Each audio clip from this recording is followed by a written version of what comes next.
sensatez, fé e vigilância. É sobre esses três aspectos que nós vamos falar agora nesta live devocional para uma vida plena chamada de Café com AP. Eu sou o apóstolo Rafael e há muitos anos, desde 2016, a gente tem essa live. Vamos tomar um cafezinho e falar da Bíblia? Bem-vindo a vocês que estão chegando, graça e paz, shalom, depois desse final de semana aí de Páscoa, celebrada comumente, né? A Páscoa, sabemos que a Páscoa judaica, ela é nos próximos dias aí, né? Mas não tem problema, celebramos a Páscoa, a verdadeira Páscoa, que é a morte e a ressurreição de Jesus, né? Glória a Deus. Estamos nessa temporada das lives chamada Temporada Jesus, onde eu estou ministrando a vida de Jesus em ordem cronológica dos fatos. No término dessa temporada, você vai ter aí a vida de Jesus organizada de maneira cronológica, o que te ajuda a comparar a tua vida com a dele, a ver em quanto tempo Jesus levou para realizar determinadas coisas, e isso nos ajuda muito a nos posicionarmos, tá? Quero dar um aviso antes de tudo.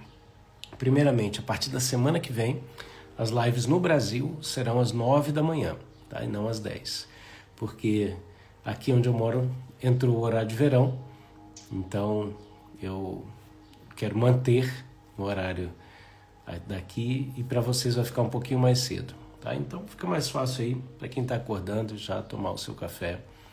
A partir da semana que vem, Café com AP às 9 da manhã, terça-feira, amém? Glória a Deus. Pessoal querido chegando, que bênção, que bênção. Alguém escreve aí para mim Lucas 12, verso 13, e nós vamos seguir aí em todo o capítulo de Lucas 12, tá? Lucas 12, 13, amém? Ô André, tudo bem? Eu não estava em Israel não, aquela foto eu cacei minhas fotos aqui de Israel para botar uma foto de Páscoa, tá, gente? Mas eu não estava lá não, eu estava lá em 2019, aí eu dei uma caçadinha nas fotos só para relembrar, né? Não era TBT não, mas a gente pôde relembrar aí. Glória a Deus. Fixar aqui, obrigado Juliana, fixando aqui. Lucas 12, 13. Pai, em nome de Jesus, entra agora em nossos corações, nossas mentes, nossos lares. Impacta a nossa vida com poder e glória. Vem com a tua presença. Pai, obrigado pelo teu poder transformador. E eu creio que grandes coisas estão acontecendo agora, seja ao vivo, seja depois, quando pessoas forem assistir esta live, porque tu és um Deus de perto, de longe, que não se limita ao tempo, mas é criador do tempo. Fala aos nossos corações em nome de Jesus. Amém. Glória a Deus. Vamos lá, nós chegamos aqui, gente, na parábola do rico insensato. Depois Jesus fala de confiança na providência divina e ele termina falando a parábola do servo vigilante. Esses assuntos eles estão surgindo depois que Jesus ele foi condenado pelos fariseus ali, nas suas obras, na sua conversa, bate um papo com os discípulos, falando para os discípulos tomarem cuidado com o fermento dos fariseus, e aí ele vem trazendo essa parábola. Então, essa parábola, ela nos fala que é importante sermos ricos para com Deus. Jesus não está condenando o possuir riquezas, mas ele está dizendo que é muito mais importante ser rico para com Deus.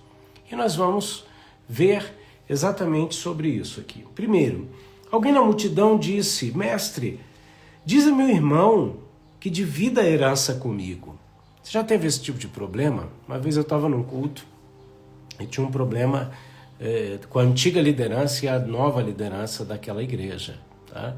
E obrigado, Silvânia, pela palavra de proteção aí, em nome de Jesus, né? De bênção para minha vida. Obrigado, viu?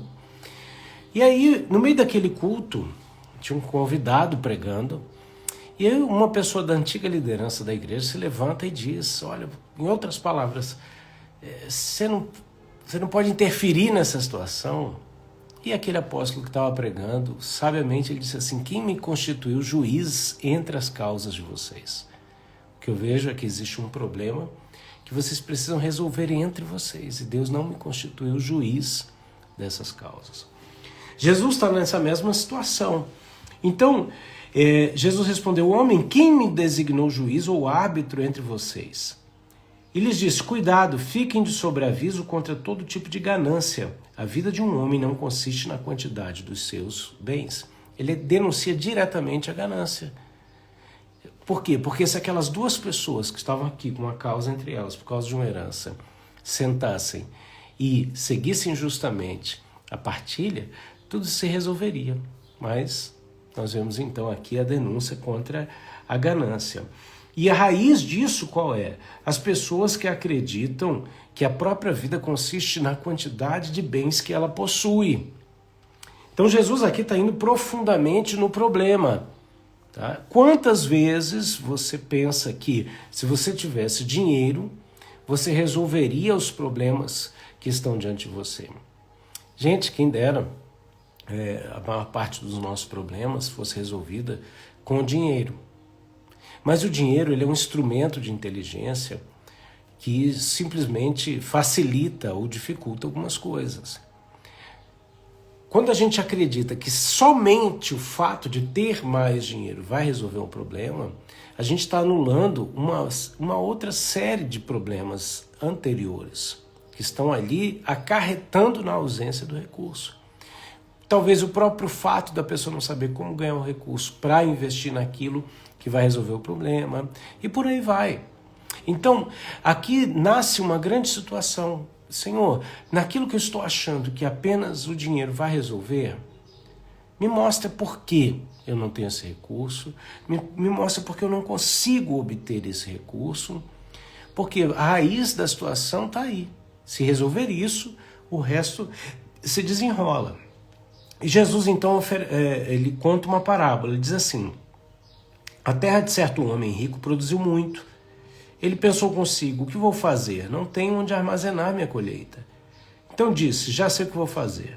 Vou derrubar os meus celeiros, vou construir outros maiores, e ali guardarei a minha safra e todos os meus bens. E direi a mim mesmo: você tem grande quantidade de bens armazenados para muitos anos. Descanse, coma, beba e alegre-se. Contudo, Deus lhe disse: insensato, esta mesma noite a sua vida lhe será exigida. Então, quem ficará com o que você preparou? Assim acontece com quem guarda para si riquezas, mas não é rico para com Deus. Esse homem aqui, ele seguiu a princípio um raciocínio lógico. Bom, eu ganhei bastante, o que eu vou fazer? Eu vou fazer novos celeiros para guardar isso tudo. Se fosse até aí a conversa dele, ele teria sido um bom administrador. Mas ele não para aí. O que ele diz? Ah, descansa, coma, agora você está bem, agora está tudo beleza. Né? Ele depositou a confiança dele na quantidade de bens que ele possuía. E o Senhor disse para ele: olha, hoje mesmo vão pedir a tua alma. Então, não podemos, o problema aqui não é adquirir riquezas, não é expandir recursos, o problema é depositar nessas coisas a nossa confiança, enquanto não somos ricos para com Deus. E como ser ricos para com Deus? Aqui é um ponto importante. Jesus comprou toda sorte de pobreza e deixou na sua mão, para que você tenha o que oferecer para Ele. Na oferta da sua pobreza, da sua incapacidade, vem junto disso o processo de transformação de mente, o arrependimento. E nesse processo, você oferece para Deus: Deus, eu tenho essa situação que eu não sei resolver. Me dá a sua capacidade. O que acontece? Você começa a receber a riqueza de Deus na sua vida. E isso vai glorificar o nome de Deus e produzir mais riqueza em glória para você. A Bíblia nos fala que em Cristo nós fomos profundamente enriquecidos nas regiões celestiais. Então, toda essa sorte de riquezas precisa ser apoderada e usufruída. E a partir do momento que nós manifestamos isso na terra, o nome do Senhor é glorificado e aí isso produz mais riqueza em glória. Então existe aqui um objetivo claro, não só de ser rico para com Deus, mas de usufruir isso da forma correta. O texto está dizendo aqui: assim acontece com quem guarda para si. Deus nos enriqueceu com toda a sorte de bênçãos e com a capacidade criativa de produzir riquezas para que a gente possa abençoar também outras pessoas. Mas o texto continua. Jesus se dirige aos seus discípulos para falar sobre a confiança na providência divina. Esse mesmo Deus que nos dá a capacidade de adquirir riquezas e de multiplicar, né, os nossos dons e talentos, o que precisa ser feito, é o Deus que nos adverte a confiarmos na providência divina. Por quê? Por mais que nós multipliquemos tudo que Deus põe na nossa mão, porque isso é impressionante, né? Quando Deus decidiu multiplicar algo, ele lançou na terra. Quando Deus decidiu multiplicar Jesus, né, porque ele tinha só um filho. Jesus era chamado de quê? O primogênito. Mas Deus queria uma família de filhos semelhantes a Jesus. Então o que ele faz? Ele lança o filho na terra.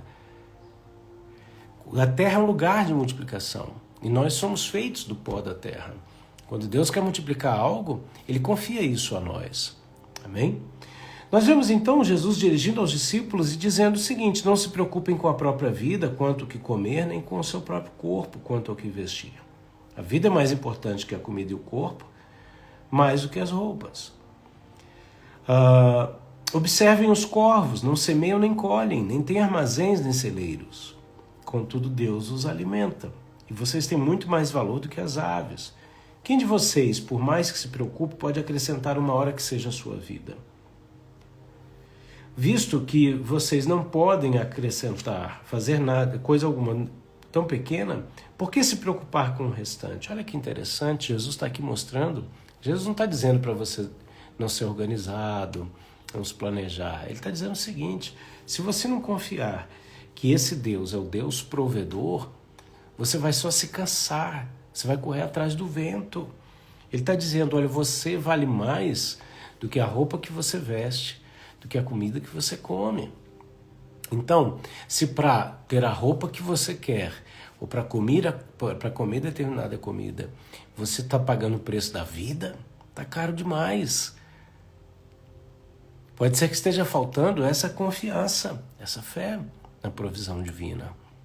É um desafio, é um desafio, mas depender de Deus, fazer a nossa parte confiadamente ao Senhor e depender dele, é uma ação de fé. Jesus então diz assim: olha, observe os lírios do campo, eles não trabalham nem tecem. Contudo, eu lhes digo que nem Salomão, em todo o seu esplendor, vestiu-se como um deles. Se Deus veste, eu continuo fazendo assim nos dias de hoje, meus filhos. Nada pode mudar o meu cuidado com os que são meus, para dar-me aquilo que eles precisam no momento exato em que me pedem. Não duvide, creia e receberás da minha mão, diz o Senhor. Aleluia. Então, o Senhor adverte, olha que maravilhoso. Não busquem ansiosamente. Gente, uma das maiores doenças da atualidade é a ansiedade. Olha que legal aqui, ó. Vamos ler aqui, ó. Ana Cláudia está falando aqui. O problema do homem não foi só ajudar para depois descansar, ajuntar para depois descansar, né? Foi não compartilhar essa riqueza. Isso mesmo, né? O propósito de Deus, quando derrama a bênção sobre nós, é que espalhemos essa bênção pela terra. Isso mesmo, verdade, né? Glória a Deus, que bênção. Então, Jesus aqui, ele adverte, olha, não busque ansiosamente o que comer ou o que beber, não se preocupem com isso. A ansiedade tem tomado conta. É uma das doenças mais terríveis da atualidade, é a ansiedade. E nós, quanto mais isso aumenta, mais desafiados nós somos a confiar em Deus, a depender de Deus. E assim como vocês, eu também sou desafiado a isso. E é interessante, quanto mais Deus nos chama para realizar coisas impossíveis, humanamente falando, nós temos tudo para ficarmos mais ansiosos. Mas quando confiamos em Deus e entendemos que pela força do nosso próprio braço não vamos conseguir, nós dependemos dele e ele quer se manifestar através de nós, então nós somos encorajados a aprender, a descansar em Deus. Olha a comparação que Jesus dá. Ele diz assim, pois o mundo pagão é que corre atrás dessas coisas, mas o Pai Celestial sabe que vocês precisam delas. Deus sabe do que a gente precisa, né? Deus conhece o nosso coração. E aí vem o famoso texto do verso 31 que diz, busquem, pois, o reino de Deus e essas coisas lhes serão acrescentadas. O que você tem buscado em primeiro lugar? Quantas vezes nós pecamos porque, movidos pela ansiedade, nós corremos de um lado para o outro, às vezes até pelo senso de responsabilidade. Mas a verdade é que isso excede a responsabilidade. Isso se torna uma ansiedade, se torna um pecado. Se nós entendemos que Deus é o maior interessado em cuidar dos seus filhos, como ele acaba de falar aqui, então nós vamos obedecer a sua voz, nós vamos confiar nele e depender dele. E ele diz no verso 32, não tenham medo, pequeno rebanho, pois foi do agrado do Pai dar-lhes o reino. Uau! Ele manda a gente buscar o reino, que ele vai acrescentar as coisas, e ele ainda diz, é do agrado do Pai conceder a vocês o que vocês estão buscando em primeiro lugar, que é o reino. Então, o texto ainda continua dizendo, vendam o que tem de esmolas, né, ofertas, façam para vocês bolsas que não se gastem com o tempo, um tesouro nos céus, que não se acabe, pois ladrão algum chega perto e nenhuma traça destrói. Pois onde estiver o seu tesouro, ali também estará o seu coração. Você pode orar e dizer, Deus, sonda o meu coração. Eu tenho uma mensagem que diz assim, o tema do seu coração está escrevendo a história da sua vida. Está até um e-book no link da minha bio, você pode adquirir esse e-book, que eu falo disso. O tema do seu coração está escrevendo a história da sua vida. Então, qual o tema que tem preenchido o seu coração? Ele que tem guiado a sua vida. Tem pessoas que, teologicamente, espiritualmente, estão sendo guiadas pelo medo do erro. Deus não te chamou para ser guiado pelo medo do erro. Deus te chamou para viver uma vida de santidade íntegra na dependência do Espírito Santo. E aí, viver a verdade.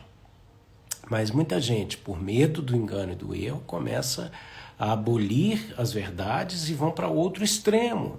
E todo extremo é beirada de abismo, né? E aí entra a terceira palavra dessa live, que é a vigilância. Então, sensatez, tá? Adquirir riquezas para com Deus e compartilhar com os outros aquilo que Deus tem colocado nas nossas mãos, né? Segundo, confiança, fé, tá? Fé na provisão divina, no cuidado de Deus, a partir desse princípio. E terceiro, vigilância.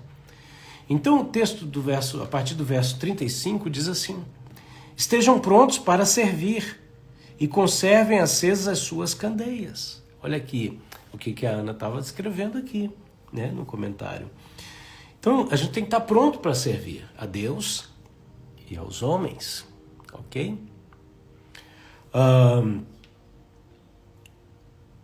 Estejam acesas as suas candeias. O que é isso? Mantenha a chama do Espírito. Amém? Muito bom, Ana Cláudia. Obrigado. É isso aí, né? Servo é trabalho escravo, né? E agora o trabalho amor a gente pode traduzir como serviço de filho, né? É isso aí, maravilhoso. Jesus diz aqui então, traz para eles uma parábola, né? Ele diz assim, como aqueles que esperam seu senhor voltar de um banquete de casamento, para que quando ele chegar e bater, possam abrir-lhe a porta imediatamente. Jesus, ele vem comparando a sua igreja com a noiva e falando desse encontro dessa maneira. Tem muita gente hoje em dia, e aí eu quero chamar a sua atenção para isso, muita gente boa de verdade, muita gente inspiradora que tem transformado o mundo, que por medo daqueles que esperavam Jesus, erraram, pensando assim, Jesus vai voltar, não vou trabalhar, Jesus vai voltar, não vou guardar dinheiro, Jesus vai voltar, eu não vou estudar, Jesus vai voltar, não vou fazer exercício, porque no céu eu vou ter um corpo glorificado. Essas pessoas estavam erradas. Jesus vai voltar, mas tem que me encontrar trabalhando. Tá? O outro lado erra, de líderes, muitas vezes inspiradores, que por medo das pessoas que os seguem, ao ouvirem falar de arrebatamento, não queiram mais estudar, se preparar, etc, etc, o que eles falam? Eles ou omitem a importância da vinda de Jesus, do arrebatamento, da segunda vinda, tá? Ou eles começam a ofender todo mundo, generalizando e chamando todo aquele que espera Jesus no arrebatamento, chamando-os de escapistas. Gente, Jesus enfatizou a sua volta, ok? Quem diz, não, Jesus não deu ênfase ao arrebatamento. Não, Jesus deu ênfase. O apóstolo Paulo escreveu sobre isso. Apocalipse escreveu sobre isso. Líderes que falam assim, o Apocalipse é especulativo. Vai orar mais um pouquinho. Fala assim da Bíblia, não. O Apocalipse é profético. O Apocalipse se cumpriu, está se cumprindo e vai se cumprir. E pelo fato de grande parte da igreja não ler a Bíblia e muito menos não ler o Apocalipse, é que a igreja está com uma descrição de Efésios 4, guiada de um lado para o outro com ventos de doutrinas.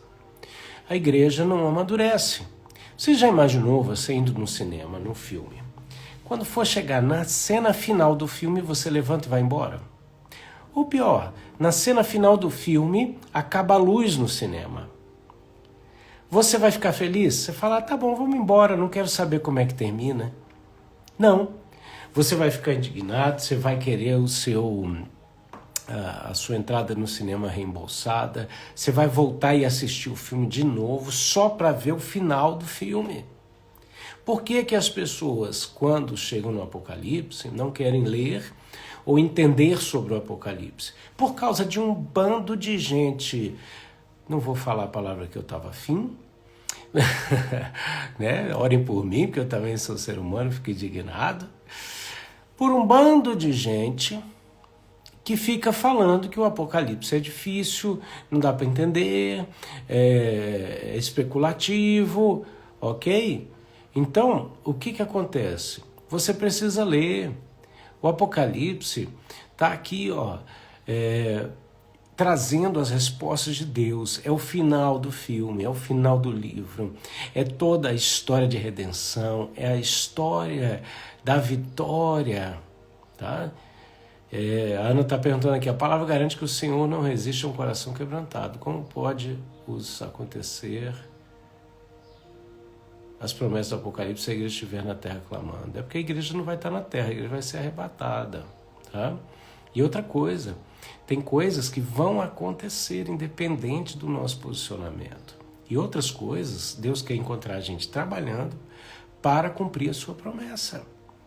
A igreja é filha, a igreja não muda o coração de Deus naquilo que Deus planejou para a história da humanidade. Então, pode orar o tanto que for, que o Apocalipse não vai mudar, certo?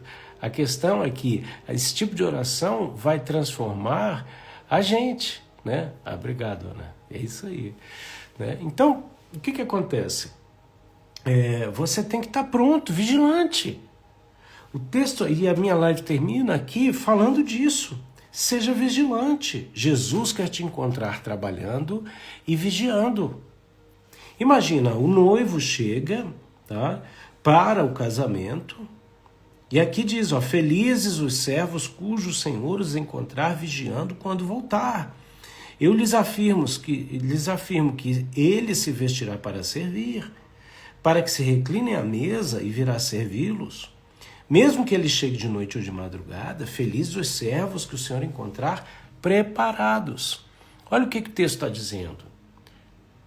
Ele está alertando, Jesus está alertando, ele está dizendo, ó, não cai nessa bobeira de achar que eu não venho, de achar que não vai ter arrebatamento, de achar que vai ficar tudo de boa até o encontro final da história da humanidade.